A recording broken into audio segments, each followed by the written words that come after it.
ही साडी मोठ्यानं लक्ष वेधत नाही, पण शांतपणे सगळ्यांच्या नजरा जिंकते.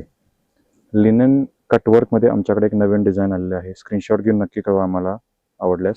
किंमत जाणून घ्यायसाठी व्हिडिओ शेवटपर्यंत बघा. मस्त असं सुंदर बारीक थ्रेडवर्कचं काम आहे. क्रॉस स्टिच काम येणार, थ्रेडवर्कचं काम येणार आणि नाजूक हलकी सुंदर बुट्टी दिलेली आहे. कलर सी ब्लू आहे, बघू शकता.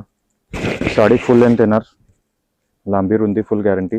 सॅटिन बॉर्डरवर मस्त क्रॉस स्टिच काम केलेलं आहे. त्यावर थ्रेडवर्कचं काम आहे. सगळं हातमागावर तयार केलेलं आहे, बघू शकता. आणि स्कर्टला सुंदर छान छान बारीक नाजूक बुट्ट्या आहेत. आणि हा याचा सुंदर असा सी ग्रीन कलर. तुम्ही हे नेसू शकताय वास्तुशांतीचे कार्यक्रम, घरातले कार्यक्रम, कॉन्फरन्स वेअर, ऑफिस वेअर, एकदम तुमची शोभा वाढवणारी साडी. आणि हा ह्याचा सुंदर असा ब्लाऊज आहे. आता आपण यातले कलर्स बघूया. जांभळा कलर, राणी कलर, हिरवा गार काच ग्रीन कलर आहे. ब्लॅक कोणाला आवडत असेल तर ब्लॅक कलर. किंमत आहे फक्त 4800. ऑर्डरसाठी नक्की DM करा.